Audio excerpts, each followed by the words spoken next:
What's up, guys? How y'all doing today? So, doing a live. I haven't uploaded in the past couple of times. I was supposed to upload. Got super busy. Some things happened that came up that I had to take care of. But I was like, you know what? Let me make a live about my last video I made, which was 9 days ago, about making friends here in Medellin, Colombia. But I want to make it a little bit more broad. I want to talk about making friends anywhere in the world. If you're living abroad as an immigrant in another country and making local friends, how is it? Is it hard? What do you do? What's your experience? What's your success? Your failure? You guys kind of heard what I talked about in the video. We got 10 people on. Let's get some likes, guys. Let's see who's in the chat.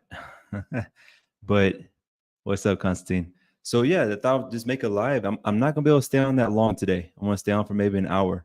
So if you want to call in, I'll put the link in the chat in a moment. But that's the topic today. And it's kind of funny because when I made that video, I think it might have came off but the way I put the thumbnail, is it my fault or is it the culture? I did that for a reason, not because I'm hurting to have friends or I'm like, oh, poor me, David doesn't have friends. No, no, no. It's all about what psychology when written form. I don't want it to be like an attacking, like, why you're not making friends in Medellin. No, that's silly. So I said, why? Is it me? Is it my fault or is it the culture? So let's see who's in the chat, who's coming in. We got 23. Let's get some likes up, please, so people can see the video. And I was just talking to myself for a moment. So if you guys missed if you ever missed the first part of this video, you can always watch a playback. But keep watching, keep watching. Let's see. So uh, where is Barb? I have no idea. Let's see. I just started this live, so maybe she hasn't showed up yet. What's the deal? What's up from Houston, Texas? Dinamarca. What's up, guys? Okay, we got people in here. We got people. Let's get the likes up, please. And let's do the topic. So I'll kind of talk a little bit. Like I was saying before, when I made the video, I think it came off as, oh, poor me. But it wasn't that. I don't need, I mean, I would like to have more friends, but at the same time, I'm not dying to have more friends, if that makes sense. I'm pretty much all my life, I've been a kind of keep to myself kind of guy. You know, I'm happy with my own company kind of thing. And also some people misunderstood that I was talking about making any kind of friends, foreign friends. And that's not true. Making foreign friends here in Medellin, other expats, other immigrants, whatever you want to call them, that's super easy because you share the same kind of life situation. You're living the same type of situation. You both moved, especially from the same country, out of your same country into this new country, and you're living this experience. So you can share that. So making foreign friends, man, is very easy here. But then there's a negative behind that, and I said that in the video. You make foreign friends, and then they're here for 3 months, 6 months, and they leave, and got to kind of restart the cycle. But having foreign friends, I have friends who I've known for a good while, and I still keep in contact as they traveled. Actually, no, to tell you the truth, out of all the foreign friends I made here, I only really keep in contact with one person out of the 6 years I've been living here. And now he lives in Medellin, but he was traveling around the world and stuff. So, all right, so let's see the chats real quick, see if any questions. If you guys have any questions or comments or want me to read it for sure, you know the deal, super chat. Let's see. So just going to read through here, then I'll put the invite in for someone to come in.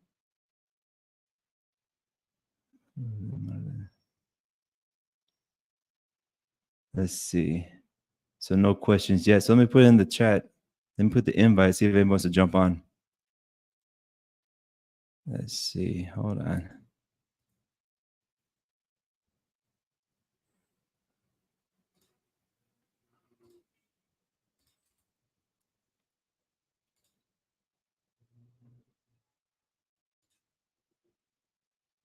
Okay, the invite's there. So anybody wants to jump on, feel free, and we can talk about it. Y'all's experience moving to another country, moving to Colombia or Brazil or Mexico or European countries or Asian countries or Middle Eastern countries, whatever. Your experience is making friends over there. And if it's just expat or foreign friends, other foreign friends, we can talk about it. But especially when talking about local friends, like making true local friends, or the difficulty, how hard it is for you guys to make local friends. And when I say friends, I don't mean acquaintances or people just being nice to you. I mean, like, you can call that person at 3 a.m. because you got your finger broken. They'll come to the hospital to get you. And especially if it's the same gender, That's more difficult, especially here in Colombia. Well, in Medellin, Colombia. Other parts of Colombia might be different. So I put the link in there. But in the meantime, before and while we wait for someone to come on, ask me questions. Ask me questions in the chat on this topic or any other topic you want to talk about. I'll try to answer those questions as well as we wait for someone. Let's see. Hi from Envigao. What's up, Wes? But that's not where's Wes. That's another Wes. Wes B. Where's Wes is in Asia right now. Let's see. Nomad here checking in from Santo Domingo. Izzy, if you want to come on and talk about Santo Domingo, how life is over there. I never been to Dominican Republic yet. I'm not drawn there because I'm not a beach person, and that's an island, right? And I don't like heat. I don't like the hot humidities. But some people I have friends who are, man, when they go on vacation, all they do is beaches and they love it. But I'm not. I'm more of a city person. But Izzy, if you want to come on and talk about it, your experience over there, making local friends, especially if it's the same gender, let's talk about it. Or if you tried and didn't have success, or you're good just hanging out by yourself or just making your girlfriend, whatever. Let's see.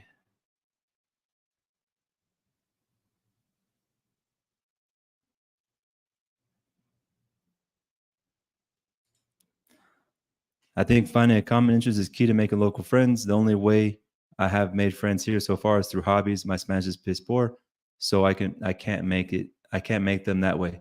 I agree. I've always said this. When you want to make friends here, find hobbies. Find hobbies, any kind of hobbies you want to do. Actually, me and my girlfriend, we went walking the other day. We went to El Estadio, and in El Estadio, they have an actual building for ping pong. It's a building that's packed with ping pong tables. There's so many people playing ping pong. So from the morning when they open until about 4 o'clock, you can go in there very easily. You pay. I see someone in the waiting room. I'll be with you in a moment. You can pay. I think if you don't bring your paddle and ping pong, you pay 4,000 pesos per paddle or 5,000, whatever it is, and you can play as long as you want. But after 4 o'clock, that's when the groups start. The what's it called? Like you can join a private group that they train. You can start from beginning. You go from there. And every month they have a tournament based on all the people playing in those groups to find out what level you're on, like who's number one in the whole thing. So that's just a crazy example of any kind of groups that you can join here in Medellin. I wish I would have known about that 6 years ago, but I can still join. Who knows? All right, we got a super chat, and I'll be with the person that's in the waiting room in a moment. Let me get to that super chat first. Livor, thank you so much for the $10. I'm flying to Medellin in September. I'll be there in 10 days at the Nutibara Hotel. Yes, I know that area. I know it's a bad area, but I want to enjoy it there, especially, wait, hold on, Nutibara Hotel. So that's not in the Nutibara Highway. That's in, you're saying that's near Botero Plaza, especially. If it's near Botero Plaza, man, that at nighttime, be safe. I recommend most people who've never been to Medellin don't go to that area downtown at nighttime. And if you're staying there, I mean, you can always stay somewhere else in the city that's safer and then go during the daytime to that area. Or actually, there's a free walking tour that they offer, Medellin free walking tours, that if you go to that area, if you go on that free walking tour, they actually meet in Botero Plaza. And then you can check out Centro, kind of get the vibe, get the feel of it first before you go there without knowing what's going to happen, man, especially at nighttime, dude. But hey, to each their own and at your own risk, right? All right, let's bring on Sam Dictating. I'm butchering that name. One second. What's up, man? Hey, What's up, dude? Man? Yeah, good, dude. What's your name? I can't pronounce. I mean, what is this going on? Oh, Sam Dictating. Is that your actual name or is that a nickname? That's my YouTube channel. My name is Samdi. Ah, okay, Samdi. What's up, Samdi? Talk to me. And no much, man. I've been following you for a minute, I mean, for a couple of years. I've been in Colombia for about 10 years plus. Mm-hmm. And, I watch all your videos for the most part. And, you have some good information. Some things I agree with, some things I disagree with. But I really like how you give everything about a Medellin. You keep it on a good level. And I like all the information, even though I've been in Colombia for so long, what I'm saying? You do have that Medellin knowledge, right? And I've been to Medellin, quite a few. a few times. But the topic about making friends, I was like, you know what? I'm going to log on this live because I saw your other lives, but you know, this one is less controversial for me, right? Yeah. No, for sure. And I can appreciate it when people don't agree with me, because I don't agree with everybody as well. You know, everybody has their own experiences in life, right? So for Right. sure, talk to me. So in terms of making friends, I know you did a video about it not too long ago.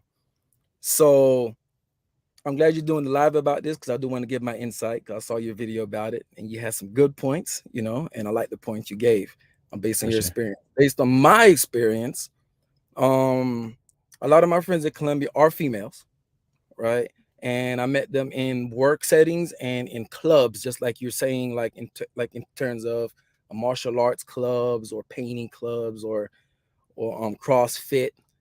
You know, that's where I met a lot of my friends from. And in terms of making friends with the same gender, I have a real good friend that I made in Bogota, and it's because we practice the same martial arts. So that's how I met him. And then another friend, he's an author, a book author, but we met because we worked in the same school in the beginning when I first got here. So that's how In we met. Medellin? No, not in Medellin. Him I met in Funza, Cundinamarca. I don't know if you know. Okay. Yes. Yeah, I don't. In Medellin, I have one friend in Medellin, and it's a friend and her husband and her brother and mom and dad. So Okay. I met her when. How did I meet her? Conversation exchange. Okay. So that you Spanish. good, and I like that. I like that. But I'm not disagreeing with you. It's very easy to make friends in those ways. Those are the best ways, making hobbies, that kind of stuff.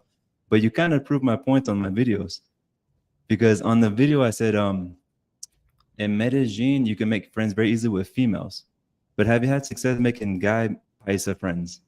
Well, two of my friends, the ones that I mentioned, the one with martial arts and the one that's an author, those are guys. But they're from Medellin, born and raised. No, not from Medellin. They're not from Medellin. That's the now, thing. I do agree with you in terms of the groups. I remember you mentioned something about when they're in their own clique, it's kind of hard to get in there, and especially if you don't speak the language, unless you meet friends who are because a lot of my friends don't speak English. Right. That's just what it is. Making friends with ones, the ones that do speak English is a lot easier than the ones that don't speak English. And to make real good friends, like what you're saying, friends that have your back, it's not that easy. The ones that I know that have my back is because I knew them for over 10 years now. Right. But it takes, for sure, it's hard to get in that, where they see you as a real good friend. They might say, hey, you're a friend. I like to say more associates, Right. But after I knew you for a long time and we built chemistry, then I can I see you as a friend, and they see me as a friend. Sure. But it's not easy. And the ones I know from Medellin, it's really not easy because of so many foreigners going in and out. I live in a town. Towns are different. But, okay, you live in a pueblo. Okay. Yeah. Okay, well, like you're good guy friends from Bogota, and the other one's from Dinamarca. And I actually, other Colombians on that video commented that, and also in my experiences, making friends in other places like Cali, in the Copper region, that kind of stuff, for guys like same gender, was a lot easier than here in Medellin. And other Colombians commented that they believe that was because the Paisa culture, for so many years historically, it was so enclosed, like secluded from the rest of Colombia, because the mountains was kind of hard to get to. So they're very regional. They're very like proud of their culture. And then at the same time, the violent history back in the whatever 70s and 80s, that kind of stuff. You have to be wary of strangers, right? Like, who is this person? My girlfriend's mom actually made a comment. Even if her friends like to her house, but brought a different person that she didn't know, she was like, who is this person? Why is this person in my house? Like almost like stranger danger kind of thing, Right, it's different, but but making female friends is easy, especially as a guy. It's easier, yes. And in Medellin, at least from my experience being in Colombia for so long, a lot of people that I know from Medellin haven't left Medellin. It's like they don't leave. Even funnier. A lot of people I met in Medellin don't really leave their barrio. Like they don't know. Like it's funny they make jokes that I know more Medellin than they do, because here in Colombia and a lot of Latin America, your house, like what 10 blocks from your house, there's everything you need. You got It's the true. downtown area, the restaurants, the grocery store, everything. You really need to go across town, and they go across town sometimes, but not like we do in the States, kind of, you know. Right. Nah, you're so right. You're so right. Unless you Very have a cool. reason, at least for me, Uh-huh. I won't even leave the town unless I have a reason to. Like I'm not too far from Bogota. Right. I don't go to Bogota Uh-huh. unless there's a reason to go to Bogota. I'm actually moving. I'm making a transition to another department. Mm-hmm. Um, and this the same thing. I'm going to be near a capital city in that department, but I'm going to live in a town. I just like towns. What do you like? Towns What do you like towns about? What do you like towns better than? Why do you like towns better than city centers? less foreigners, less Less foreigners, foreigners. more more family knit. The people are more friendly, so it's like they see you as one of their own. Mm-hmm. Whereas my experience living in the cities, it's like, oh yeah, you're just another guy walking down the street. Right. Whereas in towns, it's more like whether you like, for example, in my town, I don't talk to everybody in my town, but we kind of know each other. Okay. You know, And of course, they know you guys. How big is your town? Would you say your town's big like Armenia or Manizales or Pereira, or is it like a very small pueblo with just like the main church in the town square? yeah, it's like 100,000 people, more or less. Okay, so that's a decent size. I Yeah, mean, it's not like I would say I would have considered Itagüí a town. Would you? No, nah. Itagüí near Bogotá. I've never actually been there. No, Oh, Itagüí near Itagüí in Medellin. Medellin. Yeah, It's its own municipality. It has its own alcaldía, their own mayor and everything. it's So probably like that. okay, but Yes, there's a lot of movement that way. So quite a lot, because I would you say go to a small town like say Jardín, that's a pueblo, like a small pueblo. So it's not like that's not where you that's live in smaller. Jardín. Yeah, yeah. Okay. So not those kind of towns. I would say it's bigger than uh a town with 50,000, but it's Uh-huh. smaller than, let's say, Pereira with like 500,000 or something. You There you know, go. so it's right in the middle. It has its own mayor. It's pretty much one church.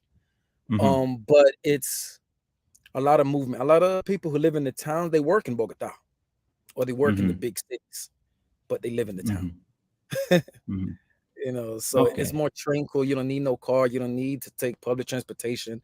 And I'm still near all the things that I would need, but I'm far away. For example, when they had the protests, those few protests not too long ago, a couple years ago, it didn't affect the town.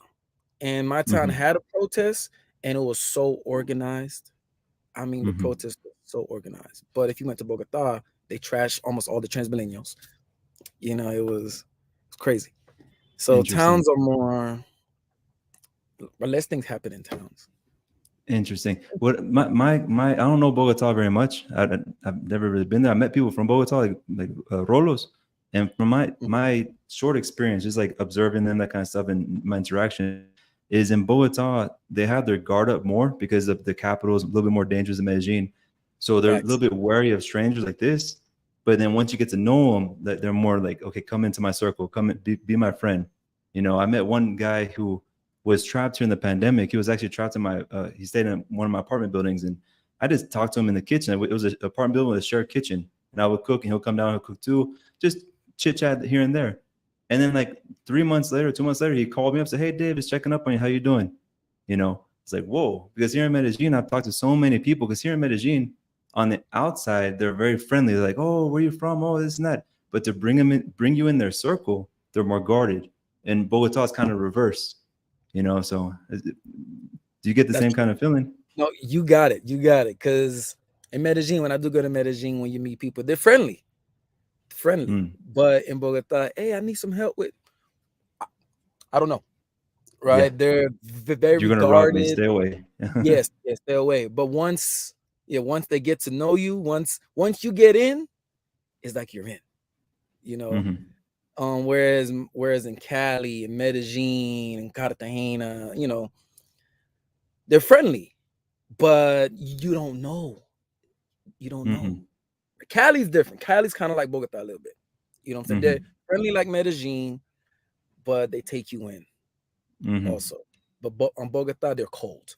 They're cold. But when you are in, you are in. You know, it's like they're Right. But I mean, it's 12 million people plus, so it's you gotta. It's almost like, well, the further extreme, an example would be like in Eastern Europe, like Russians or Ukrainians, whatever. You know, they're really cold on the outside, like, you know, but once you become their friends, they bring you in. It's almost like a walnut, right? Walnut's hard outer shell, but you break into it, it's soft inside. Versus Right. over here, it might be a little bit softer outer shell, like a cherry or whatever, but you got that hardness on the inside. Just Right, a right. thought. I don't know. I agree. I like the thought because I know one thing with Bogota, they're more. I'm sorry, it's more like a work culture. It's more like professionalism. You know, it's the business. They're more like a business culture type. So, and it's cold. I don't know if the weather has something to do with it. Maybe because it's cold or it's over. You know, Possibly. But it's great talking to you. It was great sharing my experience. You know, maybe I jump in on a live again when I see a topic that catch my interest. Yeah, But man, keep I doing appreciate you. what you're doing. You know, a lot of the stuff you talk about, even though I've been here longer than you per se, there's still things that I don't know. You know what I'm saying? And I like watching your videos. I'm like, you know what?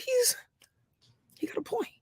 Never thought about that, but it's true. You know, so Yeah, I'm weird like that, man. I just see things, like I observe things. I'm like, well, let me think about this a little bit deeper. Actually, my last live, a guy from Bogota came on, and he said, Dave, you sometimes you talk about things I never even thought about, and I'm like, oh, that does make kind of sense, you know. So, but oftentimes I'm wrong, you know. I'm wrong many times. I'll admit it. I was gonna ask you a question. Go ahead. Where did you get? Where you did a video about jeans, pants, shorts, right? And he's like, if you wear shorts, you look more like a foreigner. If you don't, you blend in more. Is that based on what you see a lot in Medellin, or as a whole? Paisa culture, because you can go to the coast, and I go to the coast and I wear shorts. I actually pack shorts in Barranquilla, in Colombia, and people on the coast wear shorts all the time, even sometimes sandals. You know, so just depending where you're at. So anywhere you're at in the world, just look what the locals are doing in that city and dress like them. You know, but if you wear, there are locals here in Medellin that do wear shorts, but either, well, it's because they're going to the gym, they're wearing gym shorts, or yes, Neyas are people who live like in the upper strato uno, dos, and they're kind of like thuggish, you know, so they wear like those long shorts and everything, you know. But other than that, you hardly see Colombians like Paisas wearing shorts here in the daytime. Okay. I asked that because I see shorts a lot. But where you're I at, wear where you're pants at, all the time. Yeah. yeah. You know where I'm at. I wear pants all the time because I just like wearing pants. But you know, I've been to over like 60 towns, almost every city. And pants is the majority. Yes. Even in hot weather. But I was just like, you know, where did you get that Bro, thought from? even on the coast, you'll see the majority of the locals wearing jeans, and it's hot and humid. It's crazy. But whenever I see, you know, a guy wearing like a tank top with short shorts or khaki shorts and flip flop sandals, right away I can tell they're foreigners, just obvious foreigners, and two, I Yeah, can tell they tank don't tops watch my are channel. really, yeah, tank Yeah, tops. and the second, I can tell they don't watch my channel, because usually when I see foreigners, I think like, oh, it's a foreigner, but he's wearing jeans stuff. Like, oh, maybe he might recognize me. He might say what's up. But when I see someone wearing that kind of outfit, I'm like, he doesn't watch my channel. No big deal. I have no clue how I came across your channel. Because when I moved to Colombia, I wasn't watching videos on YouTubers. I just went. Boom. And then after being in Colombia for about 5 years or so, I was like, you know what? Let me start recording videos. And then I came across your channel because it popped up on my feed a couple years ago. And then anytime you post something, I'll watch it as I'm doing things. I'll watch it if I'm exercising. I listen to it. I'm like, man, you guys I appreciate it, man. You know, I like how you're not one extreme to the next. You keep it. These are my opinions, my thoughts. This is what I see. I can't talk so much about this area. I know this area, So you know what, Mm. man, David's cool. I'm gonna keep watching and Yeah, keep man. supporting. I appreciate you, man. Actually, if I would have started my channel right when I arrived at YouTube, many things probably would have changed because I've changed as a person. You know, living here in Colombia has changed me a little bit. You know, the way I think about things and stuff. So, yeah, I appreciate you said that. No problem. But take All right, care. I boss. appreciate you for having me on here. All right, thanks, MD. Take care. No problem. Bye. Bye. All right, man. That was Sam D. Came on the live and talked a little bit about it. And it's true what he said. Like, often I try to make myself as clear as possible in my videos, but maybe sometimes, you know, I mumble or whatever. But yeah, the other parts of Colombia, people wear shorts, or other parts of Colombia, it's not as hard to make local friends, like especially same gender friends. Just most of my observations are Medellin.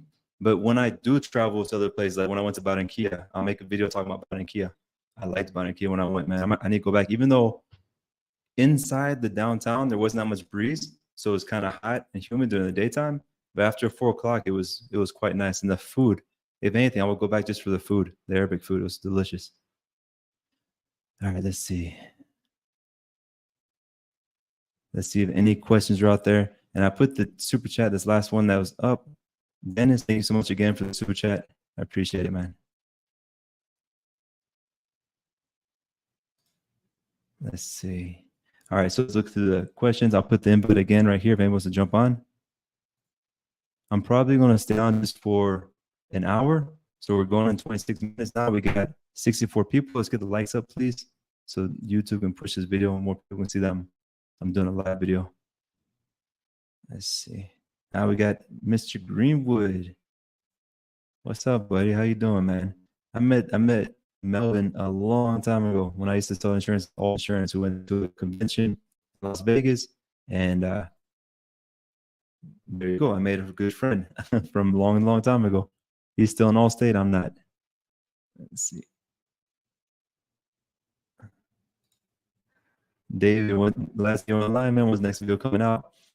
I got to record it. I don't really plan my videos. Just ideas come to my head, and when I have time, I'd go outside. Now I'm going more outside than inside because it seems like more people like when I sit outside. You know, I guess to hear the surrounding environment, whatever. But I just turn on the camera and talk about it, and then I upload it. So next time I think of an idea, I'll go outside and film it and upload it. Some things happened last week that kind of got me off my schedule, and also I need to take care of certain things this week and possibly next week. But I'm gonna try to do some uploads in between that time, but I'm gonna be kind of busy.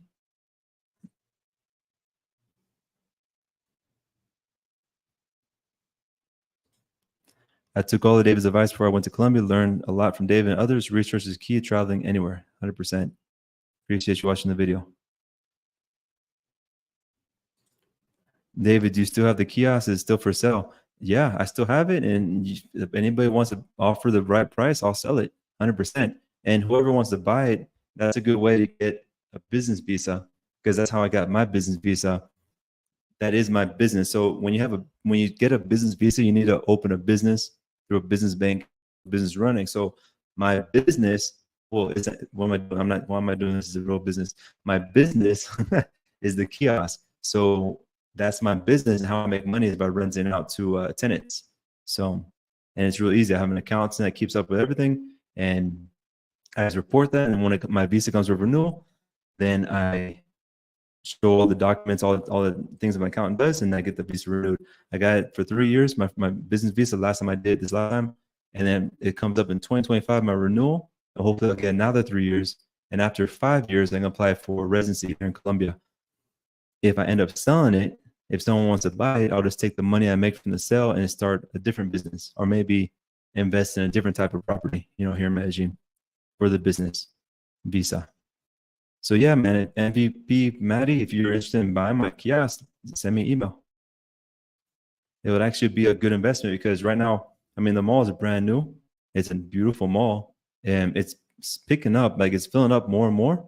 But you can get my kiosk at a good price because it's not totally full of the mall, but you get it at a good price. And once the mall fills up 100%, or like what 80% capacity with the what is it called, the landmark tenants, like the big tenants, because they have a space for a gym, and they also have a space for a movie theater. So those would be like the anchor tenant, whatever. Once those come in, then other tenants will come in, and boom. But right now, on I think the fourth and fifth floor is pretty much full with offices like physicians and dentists and doctors and that kind of stuff. So that's pretty much full. So there is traffic coming in. Just the first floor and the top floors fill up, and they'll be done. So yeah, whoever wants to buy the kiosk now, it's actually a good investment. What is it called? Speculation investment, because once it fills up, you can either resell it for more or get a tenant there for higher rent. Okay. Am I Dominican? No, I'm not. I'm not Dominican. All right, so I put the link right here in the chat. Whoever wants to call in and talk about it, call in. If not, ask me questions on the chat, and I'll answer the best I can. And in the meantime, I'll just talk about stuff.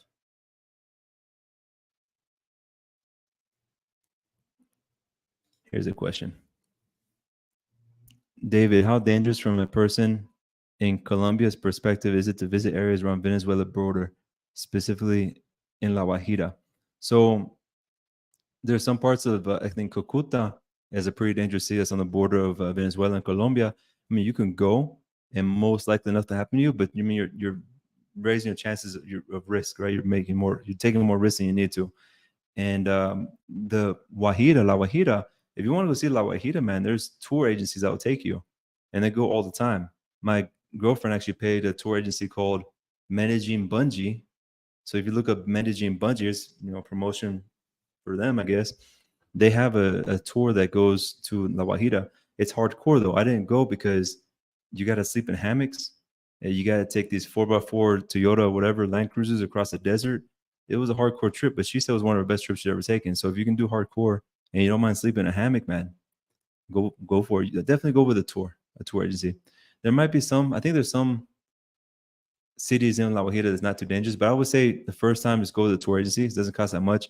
And even if you're going by yourself, that's another way to make good friends, because my girlfriend went on that tour with one of her friends, and they told me that there was quite a few people on that tour. It was all Colombians, no foreigners, all Colombians. There was quite a few Colombians that were just going by themselves, like traveling single, and they just made friends in the group. So that's a great way to make friends. And there's Colombians from all over Colombia, not just Medellin.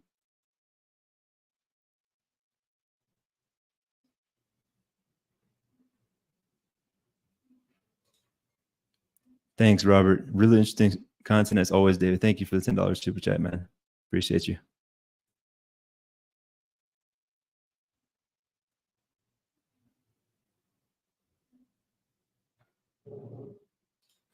When am I going to a local football match, man? I don't really like soccer that much. I'm not really drawn to it, I've been to local MMA fights here in Medellin. So I was actually going to a gym that was a mixed martial arts, and I went to one of their fights I had in El Retiro. That was freaking awesome, But soccer, I'm not drawn to, especially like when they go crazy, man. I don't want to be in that. It's when there's El Clásico here, which is Nacional versus Medellin. They're crazy. That's just risking too much, man. But one of these days, again, 6 years you haven't gone yet, so who knows? Maybe the next 6 years.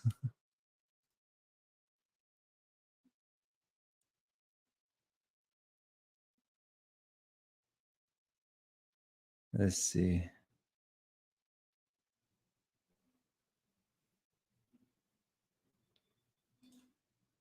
Have y'all seen Robert versus the World LLL?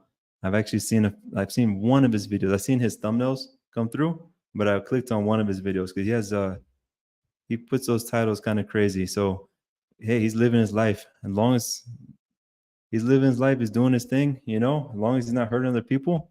I think he did his start in Thailand. And there's a price for everything, right? So there's a cost and a price for everything. So hopefully he keeps doing, like, he can, whatever. No comment. No comment. All right, Steven, thank you for the $5 super chat. Appreciate you. Planning my first visit to Colombia in mid-November to Barranquilla and Medellin. Is it a good time? Any tips for staying safe in the first few days? So it sounds like you're going to Barranquilla first, or Medellin, or either one. So Is it a good time? So November, I think it's part of the rainy season, but the rain. So when I first came to Colombia, I would have came earlier. I would have flown in November, but I was checking the weather report every day, and every day the weather showed rain. I'm like rain, rain every day, so I kept on postponing my flight, and I finally flew in December. But November is the rainy season. But here in Colombia, they only rain. It only rains like from like 6 to 8 in the afternoon. During the day, it's fine. So come anyways. And then safety tips: watch my videos. Like, don't be flashing your cell phone around. Um, don't go to ATMs in the streets. Go to ATMs in the mall. Mm, in the airport in Medellin, take the white taxi with a blue stripe. You know, that's a good bet. Have your eyes driven down. What else? Safety tips: don't walk down empty roads at nighttime, by yourself. Take Ubers if you don't know the area, you don't feel safe. And if two girls approach you in the club and being very pushy and they're like trying to get back to your place, big red flag. Stranger danger here in Medellin. In Barranquilla, I would say the same things. InDriver works really well, and also Uber in Barranquilla. You get a better price than InDriver. So I would do InDriver Ubers instead of taxis over there. And what else? I wasn't there that long, but the boardwalk is very safe. It's a lot of security, a lot of police. And yeah, just take Ubers because it's not, I mean, it's a walkable city. We walked it, but it's just easier to take InDriver Ubers around the city.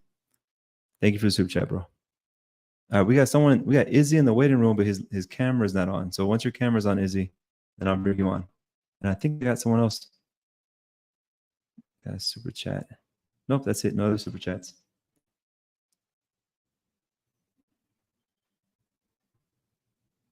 So Izzy not, I think he's having problems with the camera. So we'll wait till his camera's on, then we'll bring him on. Let's see. Any other safety tips for Steven? Let me think about it.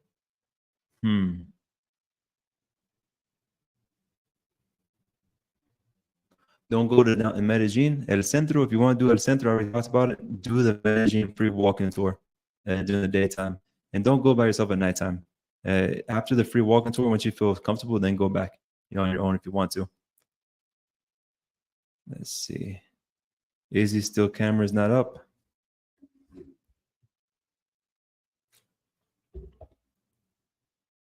One second. Let me look for more questions.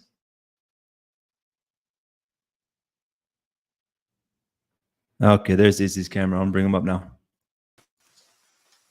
What's up, man? What's going on, brother? Yeah, doing good. How you doing? All is well, man. Great to connect with you, bro. I've been following you for years, bro. Love your Colombia content. You're one of the reasons why I decided to do 6 months out there this year, bro. Nice. Are you the same Izzy in Santo Domingo? Yeah. That's me, man. I actually did 6 months in Cartagena. And to your initial question, I believe you asked, how do you make friends in Colombia? But I can only speak towards Cartagena, right? Yeah, talk about Cartagena, because my video was only about Medellin, like Paisa culture. Exactly. Yeah, what was your experience in Cartagena? Man, I would say Cartagena is a small, big city, right? So from my experience, the Colombians that live there full time, many Colombians come from Bogota or Medellin, and they come to Cartagena for the weekend. Literally, like every other weekend, they're in Cartagena because they have apartments there. Colombians watch everything you do, right? So if you really want to make Colombian friends, you have to come there with the mindset of whoever you are in America, Canada, or Europe, you're going to be the same person in Latin America. Like, if you like friends, me, I'm a beach bum. I like to go to the beach. I like to drink and hang out and have friends there. Those were the majority of my friends, other expats, Colombians that did the same thing, bilingual Colombians. Like, you will be the same person once you get there. If you hang around girls at work or you do drugs in Cartagena, people will know that, and Colombians will not deal with you at all. I'm talking about locals that live in Boca Grande or Laguito, those areas, right? They're just not going to deal with you. But if you come across as a well-educated person, you travel, you're bilingual, you will have those kind of friends. So you're not going to move to Latin America and think that you're going to meet these brand new people. You are who you are. Even in Latin America, it's just in Spanish. My Spanish is very small. And I would say, like, you know, if you are planning to be an expat and you want to meet local friends, like, you're going to be the same person you were in America or Canada or Europe in Latin America. So you can meet friends, but it's up to you. You definitely have to take the initiative to go out there and speak with people and everything. But I can't tell you much about Medellin or Bogota, but in Cartagena, like, it's a small, big city, bro. So whoever you are, that's who you are. you say that small, big city, and I know, like, Colombian culture is very chismoso. They like to gossip. They like to talk, you know, hey, you see what that guy did over there? So Cartagena is a small town. So you're at the clock tower picking up working girls. The locals are going to see, like, everybody will know. Everybody will know. Like, Colombians talk, like, everything you do, like, someone's looking at you. You move this way there. You go back home. You know, he was doing this there. That's the type of people he hangs with. Like, that's how, at least Cartageneros, that's how they run, bro. Like, everything you do, you're being watched. They're judging everything that you do. But you can make friends there, but it's up to you to make the initiative to be friends with somebody, right? If you want to go out there, you have an interest, go online, see a group, meet people in your building. But I mean, you can definitely meet friends there. And another thing I would say is, if you're serious about dating women there, things in Cartagena move very fast. If a girl likes you, within 2-3 weeks, you're meeting her mom. You have to come to the house. You have to hang out with them. And, like, you got to get the buy-in from the family. Oh, my mom likes you, then you're in good. If the mom likes you, you're in good, bro. Right. I think that's pretty much all over Colombia. I see also here in Medellin. Like, they move quick. In 2 weeks, you're meeting the family. I say if you don't meet the family within 2 weeks or 3 weeks, that's a red flag. Why aren't she doesn't really care for you. She doesn't see a future with you if she doesn't want you to meet her mom. She either doesn't care. She doesn't care for you because she's not really interested in the relationship, or she has someone else. There's someone else in the picture. Absolutely, bro. I would say, for those who are thinking about doing it, just do it, but come there with an open mind. And if meeting Colombians and locals are your goals, you have to actually be the person you want to meet, because in Cartagena, bro, they watch everything you do. Were you able to make local like guy friends? I'm gonna be honest with you, right? So this is just my experience, right? When you come there as an expat, many people want to latch on to you and they want to be your friend because there's something in it for them at the end, right? I could say I was there for 6 months. I probably have, and I've met a lot of people. I probably have 2 people that I can call my friends. I can call them if I have a problem. They're going to show up and they're not going to expect anything in return, right? But you're going to have to, if you're a serious expat, you're going to have to run through so many people to get that. Because they see you as the foreigner. Like in Cartagena, they see you as the foreigner with money. With money, that's it. Another rich gringo. That's all they see. But like, you're gonna have to run through people. Like, you know, a lot of people will befriend you and try to get close to you, and they drop their problem on you. My first month out there, I'd helped so many people, bro. I'm like, this is crazy. This is crazy. Like money-wise? Money-wise, yes, bro. Like, they will drop bombshells on you. You're their friend for a week, and they have the worst problem in the world. And like, you can help them. It's like, well, if I say no, it's just one night at the bar. So, but like, after a while, it starts to take a toll on you, and you do realize that you start to recluse more with the other expats, so you can get drunk and talk about your sad Colombian stories. Right. Are these dudes that actually come up to you for money and help as well? Yeah, oh man, anybody, everybody in Cartagena is looking for money, bro. Everybody is looking for money.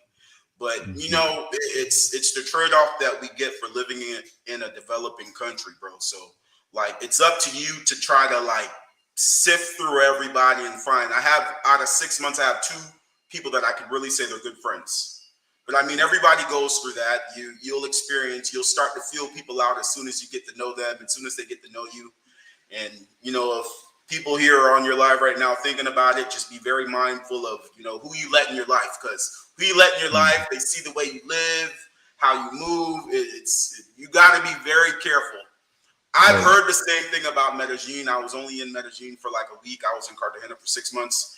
And I can tell you, like, if you're going to Cartagena, you just be very careful who you let in your life, who you befriend, and who's on your WhatsApp and all of that. Because, you know, Colombians watch everything, bro. 100%. And like what you said about the cost of everything, right? The living in Colombia, yeah, you had to pay for that experience, right? You paid that experience, you learned it, but other people can learn from your experience having to go through that. And Absolutely. I believe, but anywhere in the world, but here in Colombia, if people approach you and they're only friends with you a week and then they're coming with you with money problems, hey, I need help, they're not your friend. That's someone you don't want to be around with, because true friends wouldn't do that.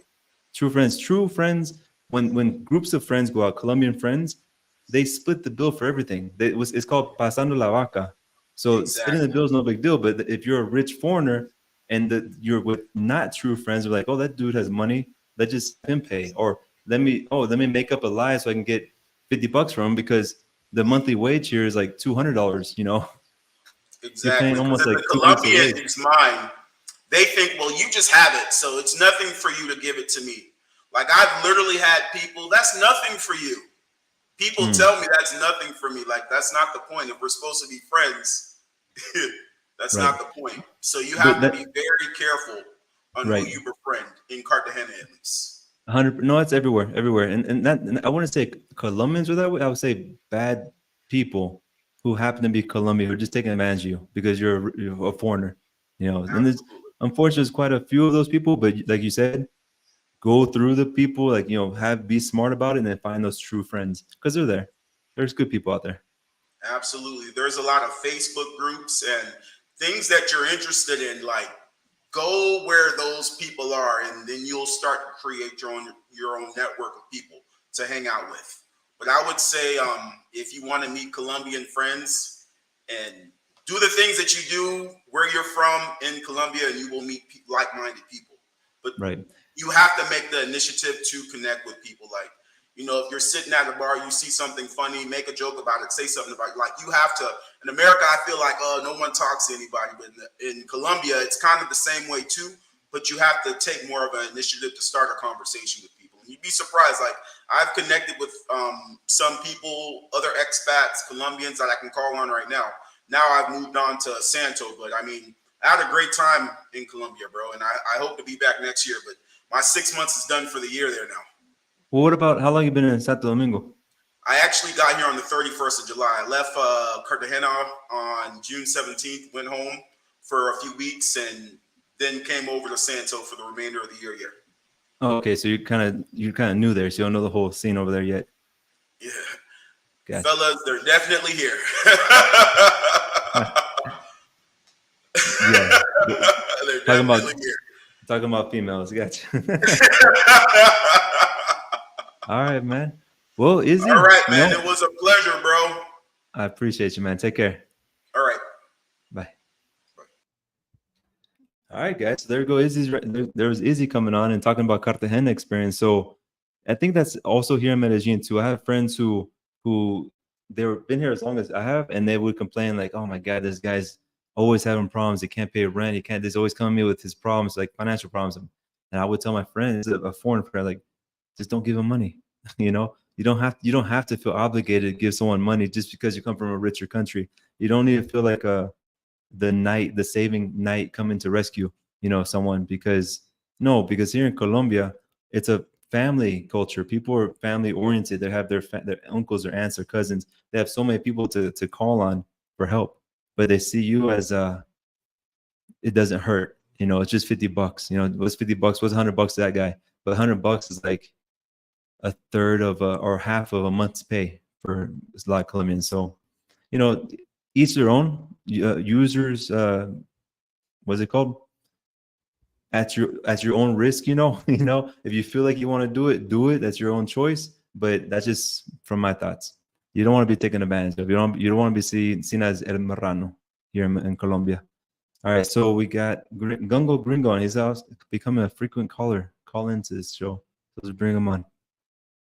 1 second. Let me see. Before I bring you on, Gung-Ho, I'm going to see any questions real quick. I'm just scrolling through really fast. If I miss questions, because there's a lot of them, if you really want me to see your question, super chat it.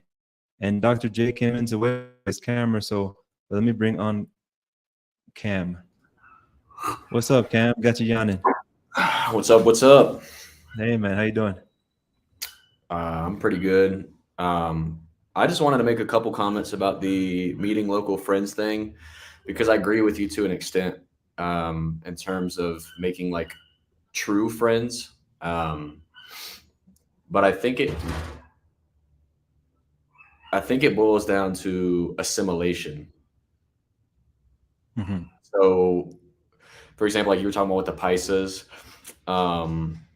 I think kind of like adapting their demeanor, like how they dress, or like the jokes, or like the slang of Paisa culture.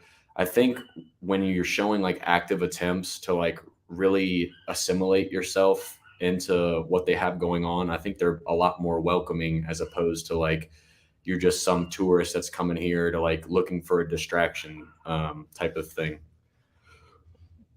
No, 100%, 100%. If you want to make local friends, you should adapt to the culture 100%. It's just making local friends with the same gender, like local guy friends, because making female friends, making foreign friends, super easy. Getting into the clique, like the actual group, and being one of the guys, a little bit harder. You know, it can happen, but it's tough. What's funny though is I've actually had the opposite. Like I don't want to say like I've had issues making friends with women, but I feel like the women that I've encountered, they all want to, you know, they want to be, what is it? Amigos con beneficios. Con derechos.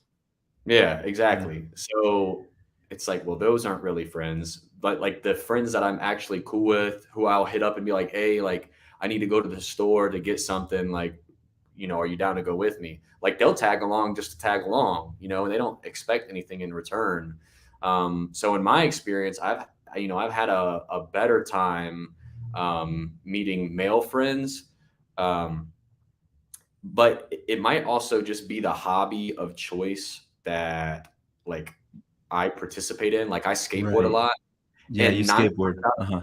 9 times out of 10, skateboarders are broke. They have no money. Like all they do is spend their money on skateboarding clothes and drinks while they're, skating, and like skateboards.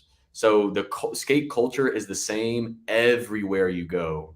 So obviously there's like Colombians, Americans, Paisas, whatever, all within that skate culture. And that has been a very easy avenue for me to find, it's so hard because like true friends are subjective, because I feel like at the end of the day, like you're always doing something to either better yourself or help somebody else. So it's almost like, if I ask a friend to go with me to the store and he helps me, like subconsciously in return, I want to help him back. So it almost seems like you're just constantly helping each other. But I feel like true friends do stuff without expectation. Right. So, I mean, I can see what you mean by like there's a fine line in between the two of acquaintances and real friends. Like in the States, I have friends where if I said like, man, like I couldn't pay my rent in Colombia for whatever reason because I'm still trying to find a job, like I'd have somebody who would send me like a couple $100. They're like, hey, bro, just like get me back when you can. Yeah. But that's also fiscally, and here fiscally somebody wouldn't be able to because of the wage gap between US and Colombian wages. But you said that you think it's just Medellin, or do you think it's Colombia as a whole? I think it's Paisa culture, but I want to agree with you on one point you made. I agree with it takes putting in reps. Like you have to put in the reps, right? It's work. To make friends, to make those, you have to reach out to them, invite them out. They invite you out back and forth, and maybe with time, it does. And in my video, I even admitted it. I'm not that way.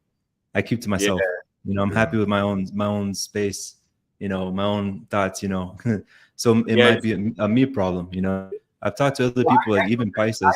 Saying though, because it's like different types of personalities. So like a lot of people consider myself like very outgoing. I think I'm more of like an omnivert. Like I like being by myself, but I also like going out.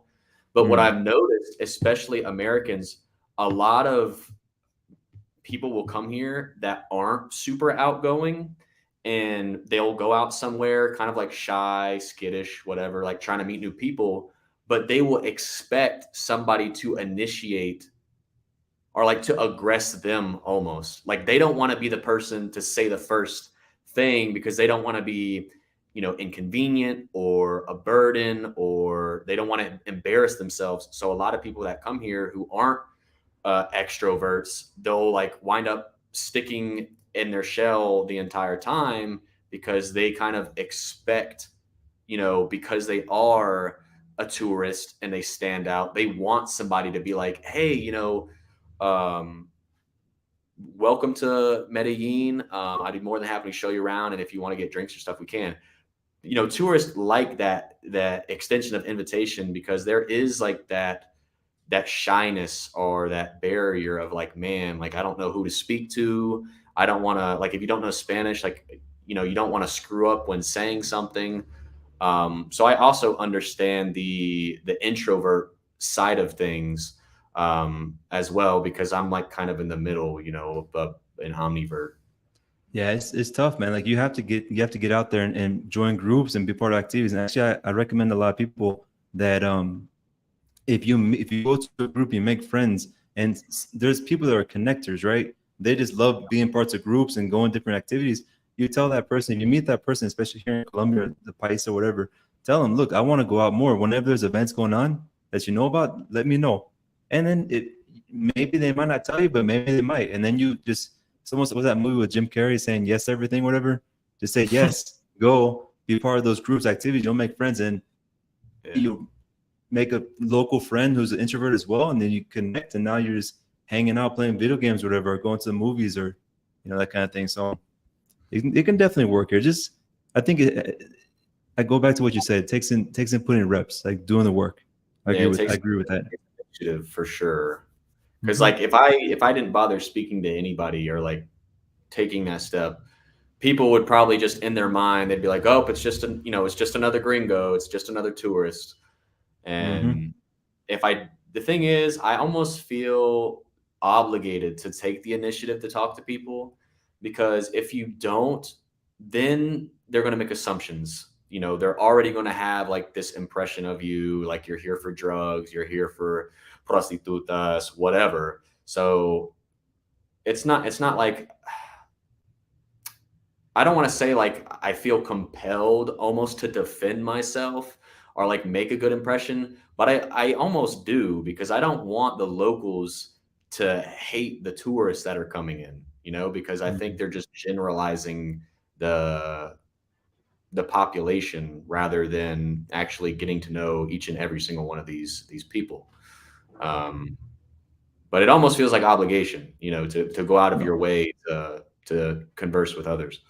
I don't think you need to feel obligated or like trying to say like the perspective how people have on foreigners here. I've made comments about this before. Is yeah, there's a generalization. They start thinking like the first thought, oh, these people, but then when they meet you, then the individual, they'll see you as you. You know, oh, Cam is a cool guy. You know, yeah, that's true. You'll be fine. I think it hasn't gotten to that point yet. You know, where it's just oh, every foreigner is bad. You know, I don't think it'll be a long time if any time it'll get to that point. I agree with you 100%. I will say though, I have experienced I'm not caught up to date with all the phobias. I'm not educated in the isms, but I've experienced like older people are a little bit more of that like tourists, you know, like, ugh, like there's a tourist here type of thing. The younger crowd is just like, oh, cool, whatever, like, you know, a gringo. But I feel in certain areas, depending on where you are, they seem a little bit more cold to you. Like you'll say like buenas, and they won't say anything back. Like if you're walking past them. But I haven't had any like the only true issue I had was some guy came up asking me for directions because he said I looked like a Paisa because I had on like the standard like jeans, black t-shirt. I had on some like square frame aviators or whatever. And he was asking me for directions, and I was like, you know, I asked him if he could repeat what he said, like slower, because my Spanish isn't very good and I don't know anything. And he repeated it, and I still didn't understand. And this dude was like, puta madre, and just like fucking walked off. And I'm like, yo, I'm so sorry. I tried. Interesting. Well, I mean, Paisas can go from any shade as white as you as to as dark as Shaquille O'Neal, you know, so anybody can be a Paisa, unless like you're a 6'7" Dutch guy, you know, blonde hair, blue eyes, and, you know, a Viking, right, whatever, then you'll pretty much stand out. But what you were saying before, you made a comment I want to make a comment on. Older people. It might be, if that's true what you're saying, it might be because older people watch more news, and news tend to have more negative things. So they, right, they'd say any kind of thing a foreigner does here bad, man, the news just blows it up and like bad gringo, bad foreigner. So they might watch more news, but at the same time, I've had that experience. I mean, another thing here in Medellin, like I would say buenas when I was filming, like walking around the streets, only because they look at me like I'm crazy because I have my camera in my hand talking to a black stick. And they look at me, so to kind of get away from that strange, you know, feeling, I would just say buenas. But when I'm walking without a camera in my hand, I never say buenas to people. Really? So they probably like, no, they don't really say that. I mean, maybe the older generation, like in their 80s and 90s or 70s, 80s, they would say buenas or buen dia, but that's kind of gone. So people in the streets here don't really say, you know, hello. So is it, would you compare it to like a colder place, like let's say New York, where people are just walking and they're just like doing their own thing. Like they don't say hello. They don't ask how you're doing. They just keep it pushing. 100%, man. I'm from Texas, and Texas, like, especially when I was growing up, you would say that good morning, how, you know, I think nowadays they don't do as much. It's the same. Right. So when I would go to New York and I'd say good morning, the person in the street, look, what the heck, what's wrong with you? It's not that as bad here in Medellin as in New York, but it still is not very common. Like, if you say to older person buenas, some will say buen dia back, you know, but it's not. I would only say because they look at me like I had a third eye because I had the camera in my hand. That's true. All right. Well, I'll go ahead and I'll let somebody else get on because I see you're right at like an hour and 2 minutes. Yeah, I'm right. All right. Thank you so much, Cam. And good insights, dude. Yep. Have a good one. You too. All right. Cam made some good comments, good points. I mean, he's been here for what, 6 months or so in Medellin, so he's still new to the thing. But even when you're new, I think when you first come to a new country, you observe more. I've forgotten a lot of things that when I initially came to Colombia, I observed, because I've been here 6 years now, very adapted so much to the culture that what used to be very strange to me back in the day is now normal. And actually, what I used to hate, we used to annoy the heck out of me back in the past, like when I first arrived. Now I find myself doing. I find myself walking slow. I find myself taking up a lot of the space. And so if I'm with my girlfriend, with my friends, we take the whole sidewalk, walking slow. I find myself bumping into people, not saying sorry. I'm actually kind of worried when I go to a different country and I carry these habits from Colombia to that other country. Like say I'm in New York and I bump into someone without saying sorry. It might be a fight, you know. Someone might want to swing on me because I'm living like a Colombian over here, you know. But yeah, so being new to a country, you get some good insights. I made the super chat with Juan. Juan, man, thank you for the super chat, dude. I appreciate you, David. Thanks for that awesome online consultation. It helped me a lot when I finally went to Colombia. Great information. Appreciate you, man. If you guys don't know, I offer Zoom consults. You find it in the description. You can send me an email or a message on Instagram if you want to ask me more specific questions. All right, so we're over an hour. We got 97 people. Let's get the likes up. Let me look through the questions. The link to join in, I know someone else wanted to join in, and let me put a link again. I'll put the link one last time. I'll bring one more caller on because I don't want to go too long. And let me look through the questions. If you guys want me to see your question 100%, super chat. Let's see. David, you coming to Costa Rica? Not anytime soon, unfortunately. Costa Rica is a little bit too expensive for me right now. And I've been before, many years ago. I like the country. It's a beautiful country, great people. Good food, but not anytime soon, man. When I go, I'll let you know for sure. Let me see.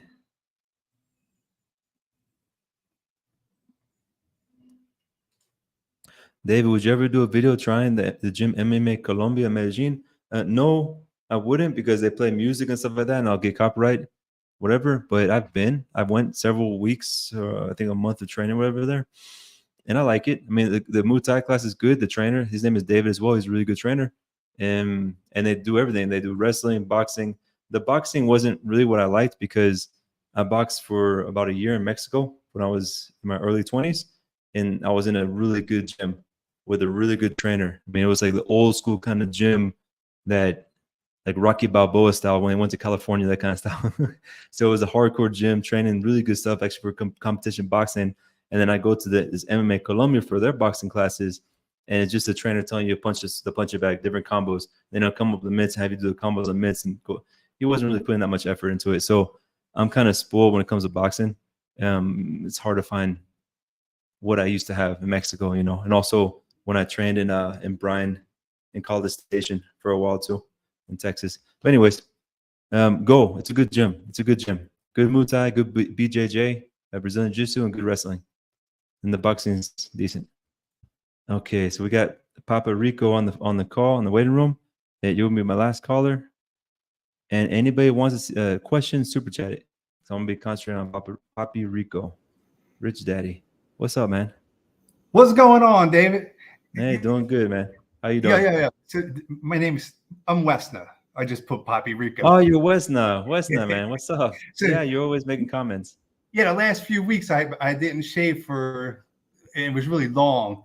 But I'm in Raleigh, North Carolina right now, and I'm able to work remotely. So thankfully, my job lets me work from Colombia 6 months a year for the most part, right? Mm-hmm. January 1st, 2024, I get eligible for early retirement, and I may quit work soon, right? Because I get a little pension, which helps with getting the visa and all that sort of thing.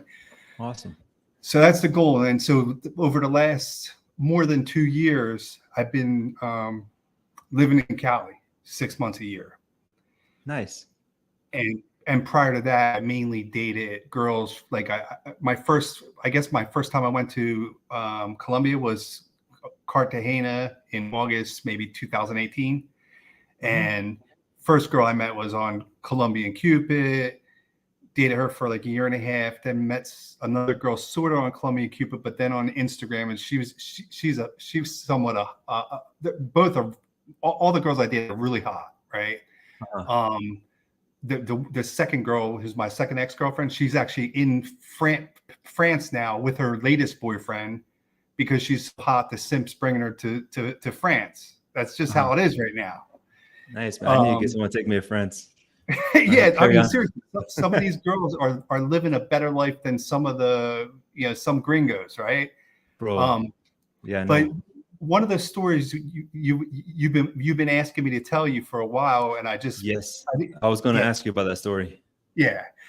All right. So this is what happened. My friend lives in, I would say, Los Angeles, in the jewelry business. His family's in the jewelry business, right? So he's got money. He has a McLaren. His ex-girlfriends has a Rolls Royce. Has a house with the pool overlooking the valley and all this stuff. I mean, the dude's got money, right?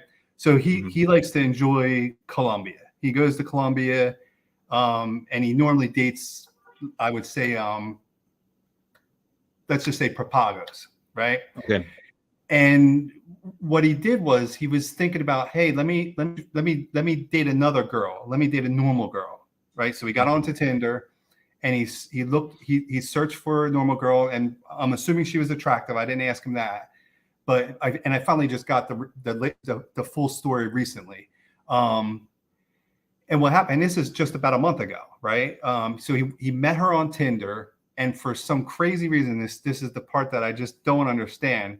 She came to pick him up, and there's number one mistake, right? You do not get in a car with any stranger. Like, you don't let them pick the car.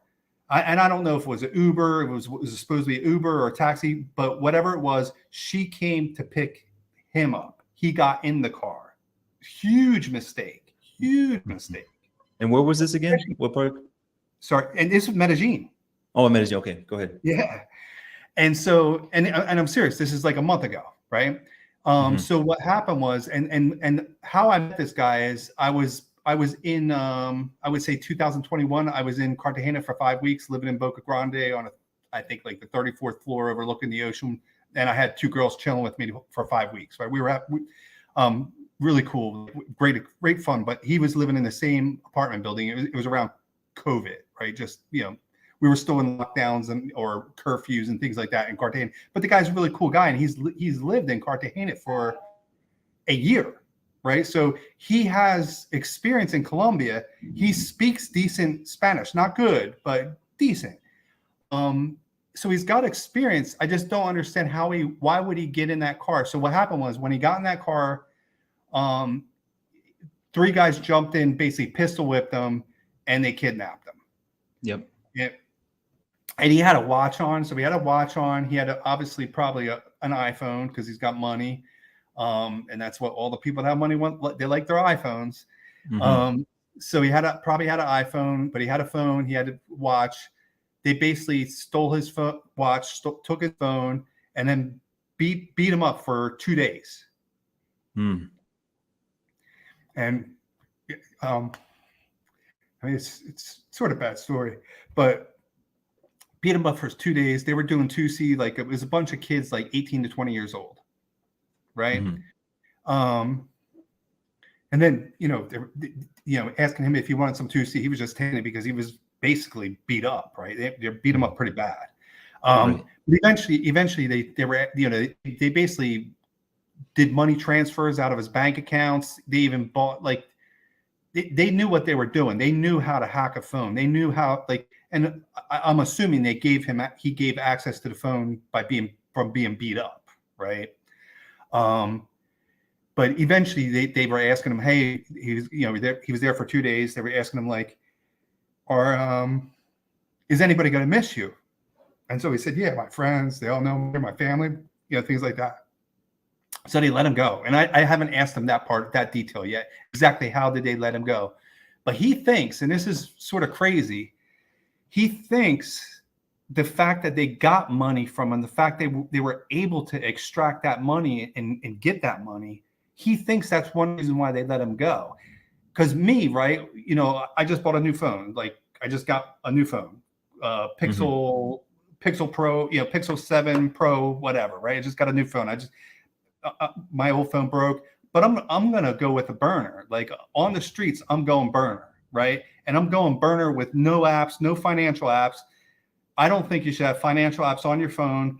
I don't think you should save any damn passwords to any like Google or Facebook or anything, which would be your identity provider. And once you authenticate to Google or once you authenticate to Facebook or whatever, you can automatically sign on into other accounts because it's storing your passwords, right? Like, I think those things are bad, but he really thinks that because they were able to get that money, that's what saved his life. And when he got out, when they let him loose, like what happened next? Like where did he go? What did he do? Yeah, that's the only part I didn't ask. I mean, what was really strange is he had WhatsApp open on his laptop in his Airbnb, I guess he was in. And so when he got back, he still had WhatsApp open. And I don't know how he did it. Maybe he got a separate phone, but somehow he messaged me right before he was getting on the plane from Medellin to LA. And even when he landed in LA, he messaged me, but I didn't see it right away. So I missed it I was like 15 minutes late in seeing it. He was asking me if I can send him an Uber so he can get a ride home. But he got in touch with someone. So my assumption is, and I haven't asked him those details. I haven't asked details about how was he released, and I did ask about the cell phone though. I was like, dude, how were you using WhatsApp, right? And then he said, hey, I left myself logged in on my PC.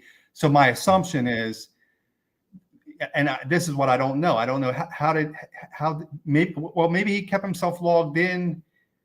But I don't. When you disconnect from a network, does it automatically log you out on WhatsApp when you're using the web, web-based WhatsApp? I'm not sure.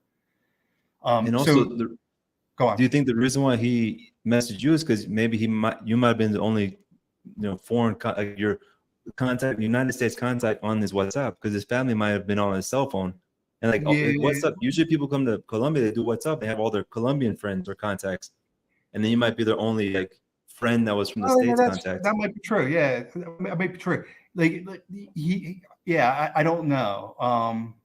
Yeah, That's it's scary. You know, like, and he was even scared, like, to pursue it, like, with law enforcement, because he's really worried. Like, seriously, like, they have access to his phone, they have pictures of all his family, they have, you know, they pretty much have a lot of information about him. He's worried that if it was he pursued it legally, that they could actually come after maybe his son, his parents, something, right? Yeah. I mean, I mean, that's far-fetched a little bit, but anything's possible. So, you know, but that's the story. Like I said, I don't know. I don't understand exactly how he was let go, and I don't exactly understand, you know, what was he using to communicate with me right before he left, and what was he using to communicate with me when he landed in Los Angeles? Yeah. That I don't understand. And his fear about them coming out their family. I mean, a little bit hard because they're all in the States, right? But Colombians have that fear, you know, like denouncing, like go reporting to the cops, because if it gets back to them, then the family gets hurt. That's why a lot of people don't report those kind of crimes. Unfortunately, that happen here in Colombia, especially people like in the barrios, you know. But bro, that's super sad, man. I'm sorry for your friend that happened. I mean, thank God he got alive. He got out alive. Yeah. And that's what he says. He I mean, I got messages from him right on my phone right now. I can read them, but you know, because when I got my new phone, I just got, well, the WhatsApp's moved over to my new phone. My old phone's dead. I couldn't get it back on to plug it in to transfer everything. But yeah, I don't know, man. You know, I don't know. You know, he's trying to get, like, I guess, get the balls back to actually go back, right? I don't put it past him to be kind of shell shocked, you know, and the PSTD, of course. But the thing is, what was I going to say? It's lucky that he had nice people. I mean, they're bad people, but there's worse people, because there's been many scenarios where this has happened to people, and dump them in the ditch. They what they do is they kill the person, they off the person, they strip them naked, they take all their identification, everything off them, and they take them to one of the canals here in Medellin, the small rivers that run through the city, and they dump them in that. And the reason why they strip them down naked with everything is so officials take a very long time to identify them. The longer the time they take to identify them, the longer time they have to cover up the crime and then get away with it. So that's not a way. That's not a way to die. That's not a way to go, man. And making the risk. And what you said, never go in a car that's like, you meet someone on Tinder, that person's a stranger. Remember those saying, stranger dangerous. She's a stranger. I don't care how pretty she is, or how cute, or whatever. And you think you're an older man, you're experienced, this and that. No, you're playing different territory over here in Colombia for sure. Yeah. So I don't even know why he did that. He sort of said he wanted to give it a chance, like I do. Like I you know, all my ex-girlfriends are, you know, so-called good girls, right? I'm not saying they were good girls, but there's a lot of bad girls on Tinder. I think there's so many nowadays. Yeah. You want a good girl, like do what me and Gung Ho Gringo and Izzy were talking about. Join groups, get in activities, do hobbies, make friends, make connections. So let me tell you about. So four of my ex-girlfriends are from three are originally from Sagun, Cordoba, and my first ex-girlfriend was from Sincelejo, Sucre. And Sincelejo is like 45 minutes away from Sagun, maybe 45, 30 minutes. So all these girls, 4 girls, I mean, 3 of them actually literally know each other, right? I was a little famous in this, just say Sagun. I was a little famous.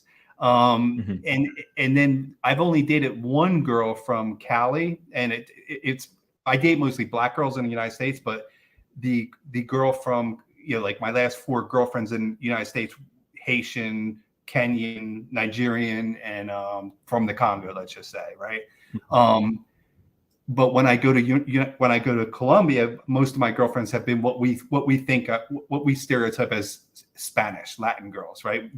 The tan girls, not the white girls, not the black girls, but even though they're all Latin girls, right? Mm-hmm. But in Cali, my fourth ex-girlfriend, who's still wants to have a relationship with me, she was one of those girls that worked on the let me think how I could say it, like the auxiliary policia the auxiliary, Mm-hmm. right? So I'm walking on the street, you know, they're walking around, police the neighborhood, and so I go up to her and I start talking to her, and you know, she's interested in me. So, and she was 19, right? The good thing about dating a one of those girls, you know, they're young, they have no kids, and they passed the criminal background check. Those things, you know, right? And they have to be good. They have to be decent people. So I met her just around when she was 19. She just turned 20, turned 20 when we started talking, and now she's 21. But she actually lived with me for 5 months, and we dated longer than that. We dated over a year, but she physically lived with me for 5 months. She used to wake up in the morning, take a shower, get dressed, go do her police thing, and then finish, and then we would go out. And then eventually she stopped working, and then she was with me for 24/7.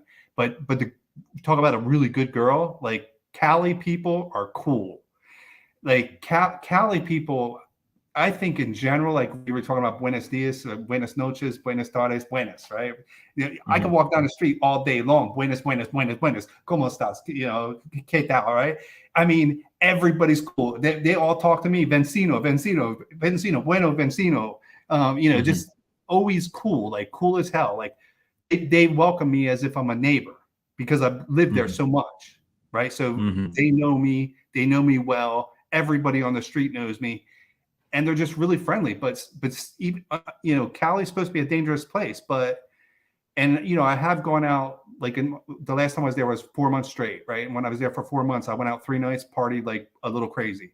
But I once, you know, I had Colombians looking out for me, right? Like they didn't know me, they just met me that night, but they're looking out for me, like all the way to the point where they made sure we dropped my French friend off, and by the way, my French friend got somewhat, maybe he was missing for a while too. So I know 2 people that were missing for a while in the last 5 months. Right? Did that happen in Cali or Medellin? Yeah, that I think happened in Cali. That one. Because do you have the story about him? No, I don't know the details. He was all over Instagram. The police went to the restaurant that him and I used to frequent, questioned the restaurant. They were looking for him, and then all of a sudden they found him, and the family didn't want to say nothing. All I can say is this guy was a party guy.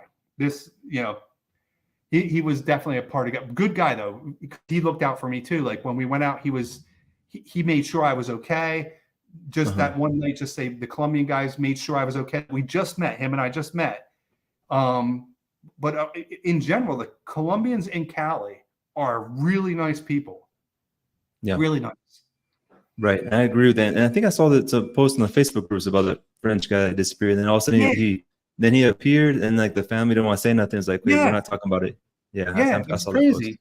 I mean, I got his phone number still. It just his phone doesn't work anymore. You know, that his Colombian phone number, it doesn't work. I mean, he was a decent guy. He was a nice guy. You know, like just I only went out from, I think I only went out with him one night. I went out with him one night, really long. I went out with one of my friends is a doctor that comes to Cali he's a white dude, comes to Cali every other week, right? He works in a hospital, he goes to Cali, works in a hospital, goes to Cali every week, back and forth, right? He's cool as hell. So he's a trusted friend. The French guy was cool, a little crazy, you know, he loved the party every day. And then I have some other Colombian guys that are my friends that speak perfect English that I go out with as well. But you know, I don't know, like all my experiences in Cali have, you know, and I put myself in situations where, you know, you're out with just say my Colombian friends that I don't know really well, but I know pretty well, the Cali guys, right? And they can do anything. Like, you know, they're ordering the Uber, you know, when we're returning from one of the clubs, right? So all they got to do is have a friend pick us up, and I'm done. You know what I'm saying? But right. And I think, yeah, go on. I think the same safety measures apply to Cali as well. I've made comments. I think Cali, it's easier to make friends, like true friends, in Cali than in Medellin for locals. And you've already kind of qualified your friends you go out with, so they're good people. But if you meet some random people on Tinder and stranger danger, they pick they hey, my brother will come pick us up. No. Like I literally, like my Colombian, like the one guy, just say the one guy I went out with one of his best friends. I know where he lives. I know his father. You know, I met his mother. So if I were to have a problem and I made it out alive, I'm going back to the house. You know what I'm saying? Right. So they've been qualified. They're not strangers to you anymore. So that's good. Yeah, you're good. But Cali's awesome. You know, the thing that's good about Cali, it's inexpensive. The weather's good. The food is great. Variety of food. It's inexpensive.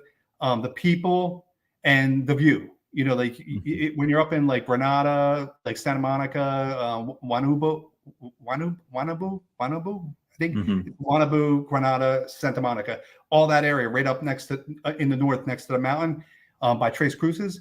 All that area is really, it's cooler. Like the temperature wise, is cooler, and it's fairly safe, you know. And then you could walk from once you get to the edge. I forgot how you say it, but just say you go over to El Peñón, San Antonio, Santa Teresita, all that area is good, right? Like very safe. So I can walk from basically Chippy Chappy all the way to the zoo and have zero problems. So, you know. Good deal. No, I mean, David. Yeah, people, no, I appreciate for your story. And people say Cali is more dangerous and all that stuff. And I think in petty crime, it might be a little bit more, or it might be the same. Who knows? You ask anybody, you ask someone from Medellin, is Cali dangerous? They'll say yes. So ask from Cali, is Medellin dangerous? They'll say yes. So depending who you're talking to, but it's just all about take the same safety measures. Yeah, here's what you know, let me say how you say that. I was looking up this word, Pookies and Ray Rays. Pookies and Ray Rays, right? We got all these Pookies and Ray Rays coming from United States going, this is basically guys from the hood, guys not making a lot of money, going to Cartagena, going to Medellin, making it rain, weekend warriors, you know. But I've been in Cartagena. I spent a lot of time in Cartagena. I've been all over. I've been in, you know, Santa Marta, Cartagena, San Andres, Cincelejo, Monteria, Sogún. I've been all over the coast. Cordoba, I'm sorry, not Cordoba, Tulu, right? Like another beach place. So I've been all over the coast, right? And when I'm in Cartagena, you know, like you just sit there and you just see the fake ballers, right? And they're, you know, it's the tourists that are coming to Cartagena and Medellin that are getting the attention of people from Cartagena and Medellin. And that's why, that's a good reason, or one of the main reasons they attract attention, and that attention they're attracting is negative, and now they're being stalked. They're basically people are being hunted in Cartagena and Medellin because they're gringo hunting. They're gringo hunting. In Cali, no, there's no gringo hunting. There's no gringo hunting in Cali, baby. Cali is awesome. Well, the thing is, like you say that because it's new, and it's true. Like these guys coming from the States and like Miami culture, whatever, New York culture, and it's all about flashing and balling and showing what you have and all that kind of stuff. But here in Colombia, even before it was a big travel like destination, the bad people, the syndicates that would do those kind of crimes, that's what they did. They posted up on people. They cased them out. They see their movements, routines, how much money they have. Is this guy worth something? They did this to other Colombians. And back when it was very common to kidnap here, they already did all the homework for months on that person before they took them. So they knew they're not going to waste your time taking a poor person with no money. That person has money. So then now all these foreigners are coming over. And oh, I apologize. Let me rewind a little bit. So Colombians learn not to flash their stuff. Like I have very, very wealthy Colombian friends who way wealthier than me, you know, but they don't dress up. They don't have the nice watches. They're not flashing. They're not driving. There's some people Colombians that do have nice cars, but the majority play it down. And that's the reason. And then when these guys come over, or girls, whatever, flashing and balling, those same syndicates that knew how to case people out, they just, okay, well, let's case out these guys, you know. Exactly. And there you go. So yeah, it's interesting. It's funny. I've only been to Medellin 2 times for 1 week at a time, and both times I brought my girls from the costeñas, and you know, just because I don't want to be, I just rather chill with a girl and a girl keep me in control a little bit. You know, like you can go crazy in Medellin, right? It's just too easy to party and be with a lot of girls, do all that kind of stuff. And I'd rather just chill with a good girl, you know, my girlfriend. Right. Some people, man, they let their hormones lead their way, you know, they let their, you they can don't get yourself think with, in trouble, man.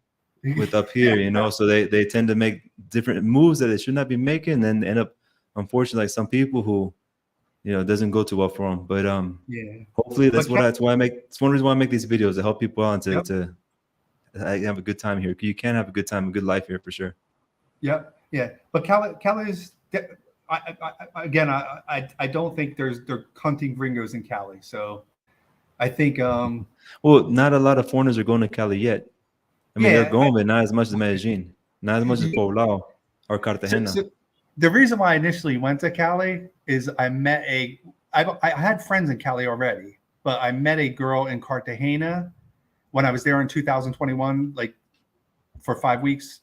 I go visit Hyatt a lot. I sometimes stay at the Hyatt, and they know me really well over there.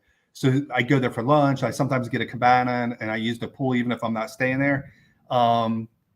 And I met some girl, like I finished my Airbnb. I went and stayed in the Hyatt for the last 2 days, and I met some girl from Cali. She was in law school. She was going to be a lawyer. She's sort of a wealthy Colombian, right? And so that's the reason why I ended up going there. But it was interesting. I did go out with her and her cousin was 6 foot tall, blonde hair. She was pretty much a white girl, beautiful as hell, spoke perfect English, came from a wealthy family. And my girl, she spoke a little bit of English. She can understand, but she can't speak as much. But she eventually, the girl that I was supposed to have the relationship with got jealous. She thought I wanted her cousin. So she cut me off. But that's how I ended up going to Cali originally. Interesting. It was right after the riots. I had to wait till the riots finished. Once the riots finished and calmed down, then I went there. It was a little scary at first. And like I said, I stayed at the Intercontinental for 10 weeks. And I stayed there for 10 weeks just because I like to stay in a nice, let's just say the Intercontinental is the safest place, one of the safest places in Cali, man. There's no way you can have a problem at the Intercontinental Hotel. It's secure. It's secure basically as fuck. Right. Right. Bleep that word out. No, sorry. But no worries. It's the YouTube. They watch the cussing and stuff. But what was I gonna say? No, good point. Intercontinental. So like, yeah, if you come, and my next live, the topic is probably gonna be dating here in Colombia, like the stories, because now we veered from friends to talking about dating. But on my next live, man, I want to do dating. A lot of people want to call in, I'm pretty sure, and give their stories. Cool. Talking about staying in a safe area, stay in a hotel that has security, and they actually make you check IDs, and they make you pay for the person coming in because it's another guest, just to kind of put a wall in front of you, making a dumb mistake. You know, maybe you get too drunk, where you shouldn't be getting super drunk by yourself in Colombia. Be with true friends that take care of you. Like, I mean, the basic advice is, like you said, don't ever. You shouldn't go out by yourself. Like, I can go out in my neighborhood by myself because everybody knows me, so I'm not really by myself, right? But if I'm actually going out to a club or somewhere different, I want to be with somebody, right? Nightlife. Don't do nightlife by yourself in Colombia. Not recommended unless you're going to an American bar, you know, a sports bar or something. Then you're good. So I tell you, the girl that's out in France right now. These girls can manipulate, right? They can manipulate. Just a little more detail there. She actually has my name tattooed across her hand right here. West. Which Westna? Yeah. Uh-huh. And, I mean, you know, you gotta, these girls, like, and I don't know, was she interested at one point? I don't know. Or was she really interested in trying to make me believe she was interested to try to extract support, right? You know, because I don't know, but it, you know, that shows how far they will go to put a tattoo of my name on her hand. I mean, well, to give the benefit of doubt, I mean, yeah, that was a good tactic that she used, and most likely was probably to finesse you. But your name is not very common. So if anybody asks, what's that mean? Oh, it's just a word that I saw in a book, you know, or a tattoo can be covered up very easily. You know, just get someone else a paper tattoo and make it, I don't know, Western magic. I don't know, whatever. Man, all I can say is she still has it, right? The last time I flew I flew at the end of last year, right, to Monteria to meet my actual last girlfriend from her town. And the last girlfriend is extremely hot. The last girlfriend is so hot that she was even on a TV show from that Sagoon. And when we say it's a village, it's the biggest village in all of Colombia. It's from a village perspective, it is the biggest, largest village in all of Colombia. So she, you know, I went to that town, Monteria. I went to visit, you know, my ex-suegra, right? Because my ex-suegra lives in Monteria. So I went and visit her and I said, hey, why don't Estefania come over here, right? So Estefania comes. She's got a whole suitcase full of clothes, a whole suitcase. She has no idea how much time she would spend with me, but I was mainly there to meet my newest girlfriend, right? And spend time with her. And so I had to turn her down. And then she speaks Spanish in front of her mother. And she says, I'm nobody's second. And then after that, she got back on Colombian Cupid. And that's what eventually found her French guy. No, man, you got plenty of stories, dude. But like, I'm gonna do that next live on dating here for next week. I think if I can do next week. But Cam, no, I said Westna. Thank you for calling in, man. And I appreciate the story. And like I said, I hope your friend, you know, gets better and gets past that shell shock, that PTSD. Yep. All right, man. Thank you very much, David. See you guys. Take care. Bye-bye. There you go, guys. That was a great example of what not to do here in Colombia. That story about his friend, stranger danger. Don't go in a car of a person you don't know, even if it's a cute girl on Tinder. Let me read the super chat real quick. Then I'm gonna go back to a comment. I saw someone make a while ago. I want to make a comment on that comment and tell a little story about that comment. But that's not the one. Super chat. Red, thank you so much, man. Greetings, Dave. Love your channel. Next guest, please. No, Westnut, good stories. He's just very excited about his experiences dating Colombian girls here. And I appreciate his stories. That'll be the next topic in the next live.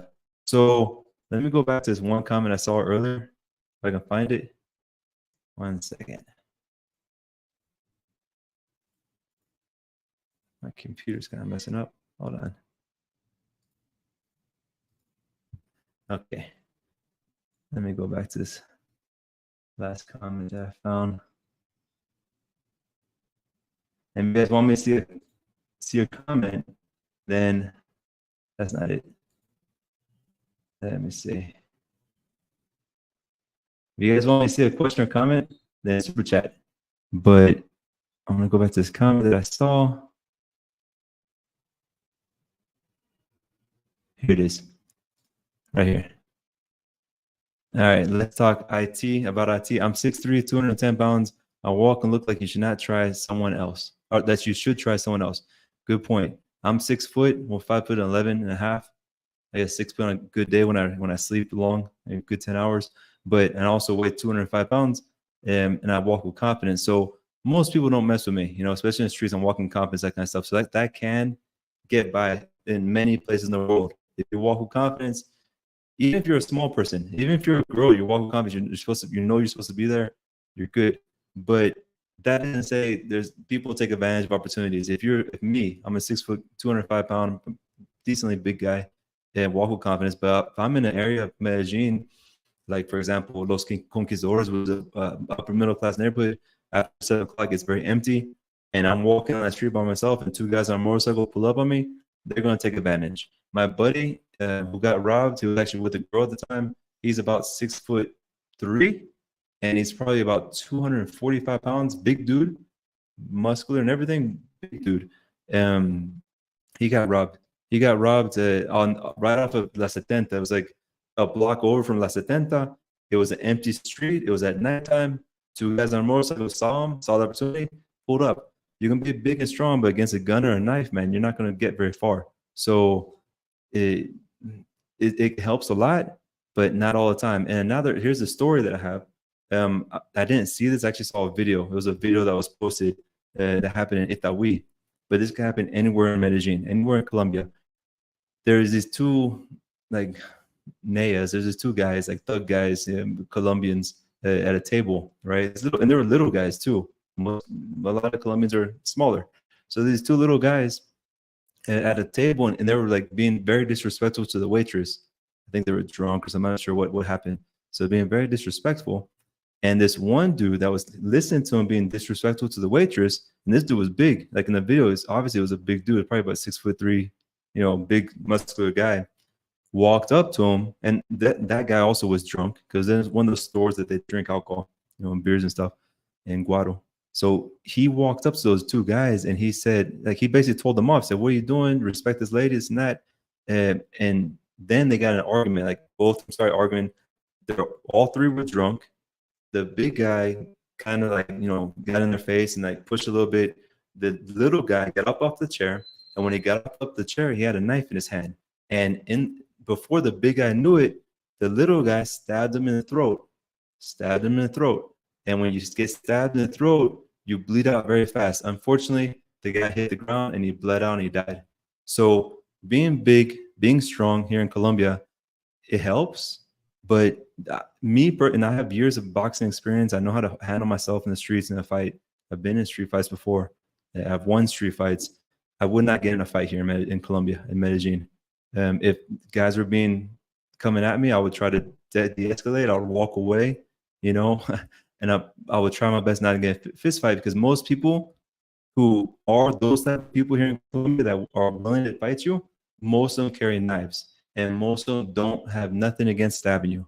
And that dude got stabbed here, and he was dead like literally in 20 seconds or 30 seconds. It was crazy. So yeah, be careful. Okay. But having confidence, being big, walking around, it helps a lot. Just don't look for trouble, man. It's not worth it. And I've heard about stories where guys will pull up on a dude, a big guy as well from the States, big old dude, and the guy's wearing a gold chain, and motorcycle guys will come up and grab the gold chain, and he would grab them and try to fight back, and then those guys will pull a gun and just shoot him, and he's dead over a gold chain. First of all, you shouldn't be wearing a gold chain in the first place here outside of Medellin. You shouldn't be flaunting and living large over here like that. And second, it's not worth it, man. It's not worth it. Yeah, and he says, "I'm not a neighborhood walker. Like, why am I here?" That dude with the gold chain was walking out of his hotel lobby. So he was leaving the hotel lobby. The guys pulled up, grabbed the gold chain. He grabbed them, tried to pull him off, fight him, and he got shot. So, yeah. Anyways, man. But again, that happened in the States too. You don't know who you're messing with. Like, I saw another video where a dude was like a big old dude had road rage on a little guy. And in the States, it's legal to carry guns. And that dude fell back in the car, just pulled out a gun and shot him. And he was dead. So anywhere in the world, man. So I think with age, when I was younger, when I was in my early 20s, I was like, or maybe late teens, 18, 19, 20, whatever. I was up to fight. I was like, yeah, you want to, I was pacifist. I wouldn't look for it, but if someone came at me, I would defend myself. Now, as I get older, I think I've gotten a little bit further. If someone wants to come at me, I try to de-escalate and just walk away. Even though I might be able to beat him in a fist fight, I just don't want to take a risk. Even if it's just a fist fight, the guy hits me the right way, I fall down, hit my head on the concrete, you're dead. You can bleed out from my head on the concrete. So, yeah. Anyway, I guess I'm not sure if it's just with age and experience or whatever, but there you go. Mind your own business. You're right, bro. You're right. Yeah, you know what you're talking about. You're good. You're good. So, yeah, I saw that comment. Let's talk about IT, and I just wanted to make a couple stories off it. But all right, guys, let me see if I see any of the questions. Last questions. Any super chats? Let me see if I missed anything before we go. We went to an hour and 44, and I told in the beginning I was only going to do an hour. But let's see. Show off and look down on people in their own country. What do you expect? Yeah, I mean, maybe those guys aren't trying to look down all the time. They just want to just show off. That's part of the culture back in the States. But you're risking, man. You're risking.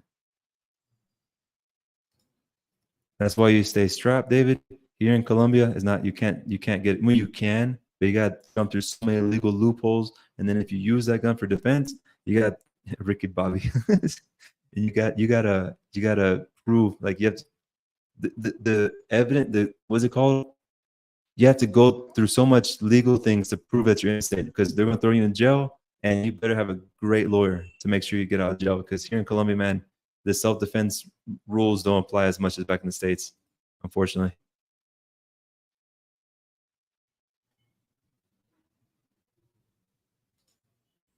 Yep, there's a guy in Beirut got shot in the face for refusing gold chain. Thought he was, yeah. Just don't wear that stuff. Don't flaunt it. I have a watch, and mine's I wear a Timex. Cost me like $50, you know, but it tells the time, and it keeps a timer when I want to time my workouts, you know. Put an alarm or whatever, it's right there. It works, you know. Let's see. Any other questions? This is why this no dar papaya was made. No dar papaya. And a lot of people say, oh, stop victim blaming.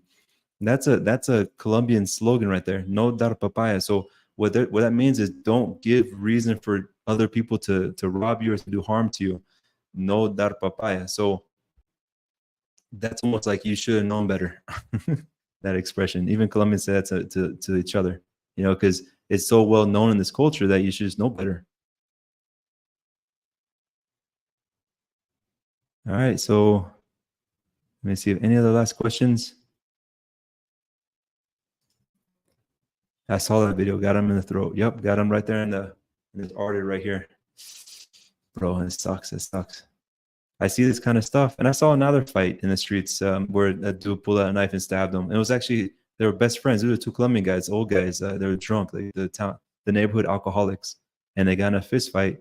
One guy was fighting with his fist. Another dude the whole time had his pocket knife out and stabbing his buddy in the chest and the stomach. Dude lived. He went. They rushed him to the hospital. He was on the ground. We didn't even know what was going on. Like, why is this guy falling? And then we saw the blood coming out of his side on the ground, and he survived, thank God. And then the family didn't press charges because, like what I said before, in the last talk I had with one of our guest call-ins, in the neighborhoods, like the barrios, were like up high in the Strato 2, 1, 3.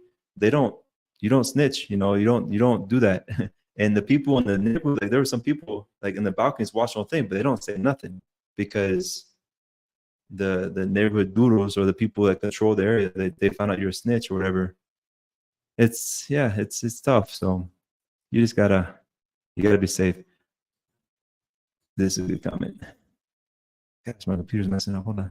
Rest in peace, Medellin. It's not true. You can come here to Medellin, have a great time. You can live here. I live here. I love it here. It's one of my favorite cities in the world to live. And you just gotta take all the tips that I give and that other sensible people give, and be safe, and don't do the things you shouldn't be doing. Don't know that papaya, and you'll be fine.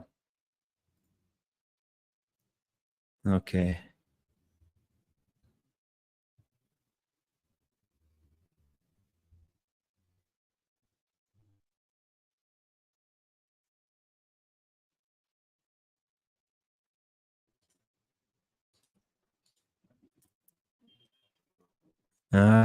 Trav, that was robbed. Oh, his name was Trav. That got robbed in the hotel for his chain. He's okay. He was shot. Thank God he was okay, man. Okay. All right, guys. So that was it. That was the live for today. I appreciate you guys. You guys are freaking awesome for staying on for so long. And comment. Hold on one second. I liked your workout video in the park during the pandemic. Thanks, David. That was just me doing a workout video. I haven't done any of those in a long time. Okay. That was one of my first videos.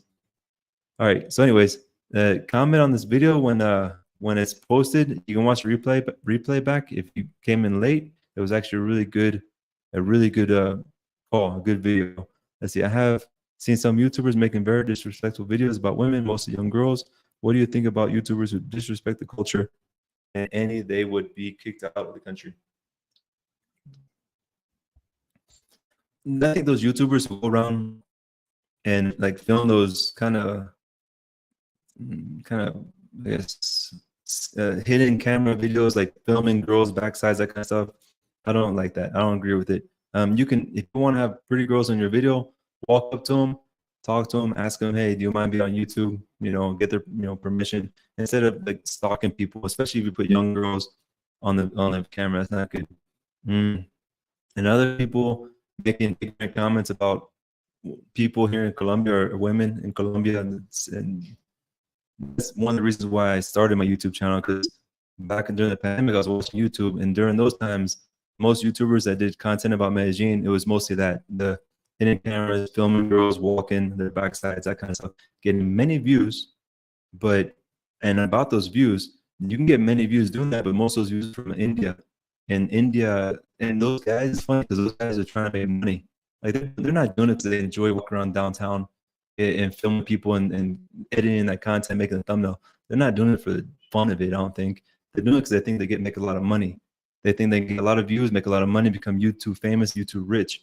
But I've talked to a few people who've made those type of videos, and they said, oh my God, all the views are from India. And India pays like 2 or 5 cents per 1,000 views, like crazy little money. So you get 1 million views, you might make $10. While someone like me, when I make 1 million views, I make a whole lot more money because I make good, wholesome family content, you know, that anybody can watch, from like a young child to a 99-year-old, you know. So I think it's dumb that they're doing that. They're doing it for views, but they're not making the money they want to make. And I think it's just disrespectful. And they should just try and make different kind of content. But again, teach their own. Some of the YouTubers that done that have actually paid the price. Like they got beaten up. They go and film the working girls in downtown. Then those same working girls jump them because they don't like being filmed, because maybe they've traveled from another city to this city and they don't want their family to know back home that what they're doing, you know. So just gotta respect the culture. I don't agree with it. But again, everybody walks their own path in this life and makes their own choice. Thank you, Murat, for the $5. I appreciate you. They make their own choice, and then they pay the consequences, whatever consequences it may be. Or maybe they never pay, you know, but it's what it is. All right, guys. Audio and video is horrible. I can barely understand. It's probably because I'm mumbling and I'm tired. It's been too long, this video. So I'm going to call it that's a quits. And I'll see you guys in the next video. Ciao, ciao.